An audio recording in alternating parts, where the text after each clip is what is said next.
네, 여러분들 안녕하세요. 학기로 성형외과 원장 강타쌤이에요. 자, 비가 이제 그치고 날씨가 많이 풀렸죠.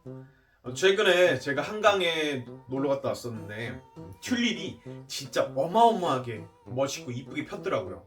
정말 보면서 너무 즐거웠습니다.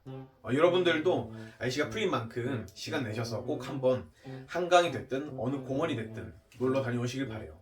다만 공부를 꼭 하시고, 아시겠죠? 이번 주는 이제 금융론 진도를 나갈 건데, 금융론은 크게 두 가지가 있어요. 우선 은행으로부터 최대한 금액을 얼마나 대출받을 수 있는가. 두 번째는 만약에 우리가 대출을 받았다면 그 대출 받은 금액을 어떻게 갚을 것인가. 이게 이제 금융론 계산 문제의 주로 주된 논제인데, 저희가 아직 투자론에서 비율 분석법 계산 문제를 아직 안 나갔기 때문에 최대 융자 금액, 즉 은행으로부터 최대로 대출받을 수 있는 금액 계산 문제는 5월 달에 제가 따로 진도를 나가도록 하고요.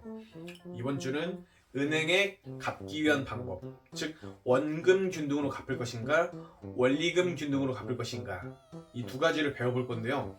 오늘은 그 중에서 원금 균등 계산 문제를 나갈 거니까 여러분들 바로 따라오시죠. 구독과 좋아요! 네, 첫 번째 문제 바로 들어가도록 할게요. 공식을 지금 제가 적어놨는데 문제를 풀면서 적용하는 걸 보여드리도록 할게요. 우선 대출금을 대출기간으로 나눠주셔야 합니다. 따라서 현재 대출금이 2억으로 나와 있는데 저는 2만으로 표현하겠습니다. 왜냐면 2억이라는 숫자는 너무 크니까. 그래서 2만 나누기 대출기간 20년을 하시면 1000만 원이 나옵니다.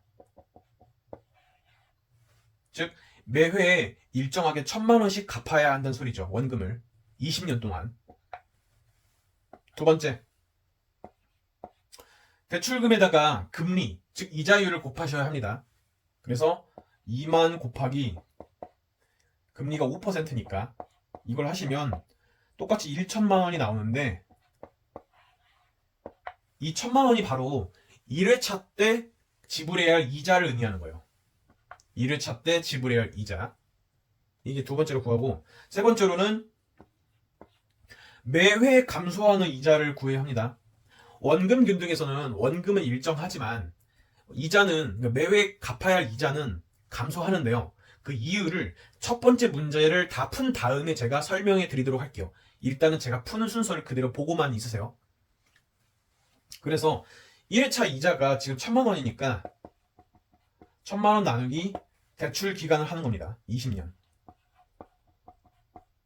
따라서 50이 나오는데, 이 50만 원이 바로 매회 감소하는 이자를 의미합니다. 즉 1회차 때 이자가 1000만 원이었다면 2회차 때는 50만 원이 감소한 950만 원이 2회차 이자가 되는 것이고, 3회차 때는 그 950만 원에서 똑같이 50만 원이 감소한 900만 원이 3회차 이자가 될 것이고요.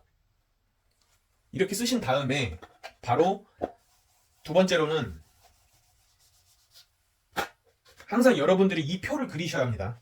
원금 균등 문제에서는 먼저 원금, 이자, 원리금 이렇게 적으시고, 그 다음에 문제에서는 2회차까지 요구하고 있으니 일단 2회차까지 적읍시다. 1회차, 그 다음에 2회차 이렇게. 그 다음 바로 적는 겁니다. 우리가 원금을 1000만 원을 구했죠. 매회 원금이 1000만 원씩 일정하다고. 1회차 이자도 우리가 1000만 원을 구했죠. 따라서 원리금은 원금과 이자를 합한 금액이니 2000만 원이 될 겁니다. 2000만 원. 이게 1회차 원리금. 자, 2회차가 이제 중요한데, 원금은 그대로 1000만 원이 갑니다. 왜냐면 원금 균등이니까. 원금이 20년 동안 매회 1000만 원씩 지불된다는 소리죠. 그 다음에 2회차 이자는, 자, 우리가 이자가 방금 전에 매회마다 50만 원씩 감소한다고 구했습니다. 그래서 1000만 원에서 50만 원을 빼시면 950이 나와서 이 950이 바로 2회차 이자가 됩니다. 그래서 따라서 이때 원리금은 1000만 원과 950만 원을 더하면 1950이 나옵니다. 그래서 문제에서 묻고 있는 정답은 1950. 즉 보기 4번이 답이 되겠네요. 이렇게 원근 균등은 항상 이 순서대로 푸셔야 합니다. 그러면 절대 원근 균등은 틀릴 수가 없어요. 근데 여기서 여러분들 의구심을 가지실 게, 아니 원근 균등에서는 왜 이자가 매회 감소하는가라는 의구심을 가질 수가 있어요. 이제 설명을 드리면, 자, 원금 균등에서 이자는 갚아야 할 원금에다가 이자율을 항상 곱하셔야 합니다. 즉 1회차 때는 원금이, 자 1회차 때는 대출금 원금이 2억이 그대로 있는 거예요. 그러니까 그 2억에다가 5%를 곱할 수 있었죠. 그런데 2회차가 되면 이미 1회차 때 1000만 원 원금을 갚았기 때문에 나머지 1억 9천, 2억을 2만이라고 표현했으니까 1억 9천을 1.9만을 표현할게요. 이 1.9만에다가 5%를 곱하셔야 2회차 이자가 나오는 겁니다. 실제로 1.9만, 즉 19,000에다가 5%를 곱하시면 950이 나오는데요. 매회마다 그런 식으로 번거롭게 이자를 구할 필요가 없다는 겁니다. 이자를 쉽게 구하는 방법은 그냥 1회차 이자에다가 대출 기간을 나눠주시면 매회 감소하는 이자가 나오기 때문에 그냥 회차마다 그 감소하는 이자만 빼주시면 그냥 끝나는 거예요. 이자를 구할 수 있는 거죠. 그러니까 번거롭게 매회 남은 원금에다 이자를 곱할 필요가 없는 거죠. 이런 식으로. 이자는 항상 이렇게 간단하게 구하실 줄 아셔야 합니다, 여러분들이. 바로 다음 두 번째 문제에서도 똑같은 풀이 방식 그대로 설명해 드리도록 할게요. 네, 두 번째 계산 문제 바로 들어갈게요. 똑같이 풀이 진행할 겁니다. 자, 대출금이 현재 5억이라고 나와 있는데 5만으로 적을게요. 5만 나누기 대출 기간 20년으로 나와 있고요. 따라서 원금은 2,500을 구할 수 있습니다. 매회 상환해야 할 원금. 두 번째, 대출금에다 금리를 곱하셔야 하는데 대출금이 5만이고요. 곱하기 금리 5%. 따라서 2,500 그대로 나옵니다. 이게 1회차 이자. 세 번째, 1회차 이자인 2,500을 대출 기간으로 나눠줍니다. 20으로 나눠주죠. 그럼 125가 나오게 되는데 이 125가 바로 매회 감소하는 이자를 의미합니다. 이 세 가지 꼭 구하실 줄 알아야 합니다. 이게 기본이에요. 이렇게 구하시고 나서 바로 표를 그려봅니다. 첫 번째 문제에서 보여드렸던 원금, 이자, 원리금, 그 다음에 1회차, 2회차,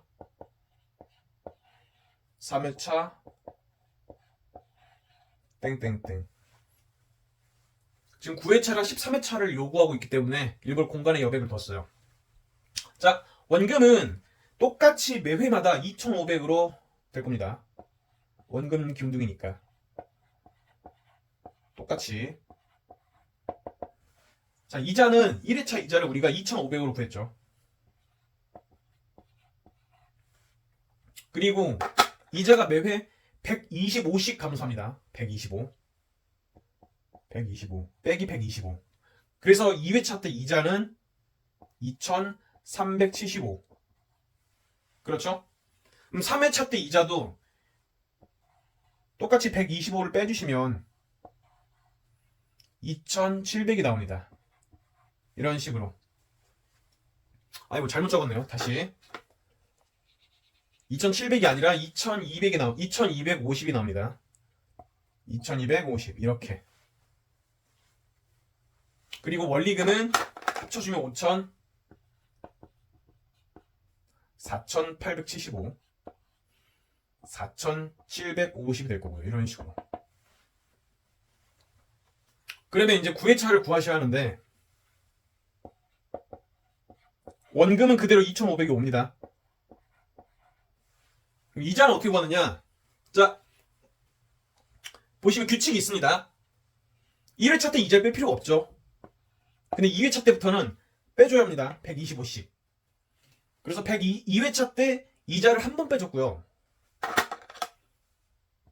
그럼 3회차 때는 이자를 몇 번 빼주느냐? 1회차에서 2번 빼주는 겁니다. 2회차 때 한 번, 3회차 때 2번. 그렇다면 4회차 때는 몇 번 뺄까요?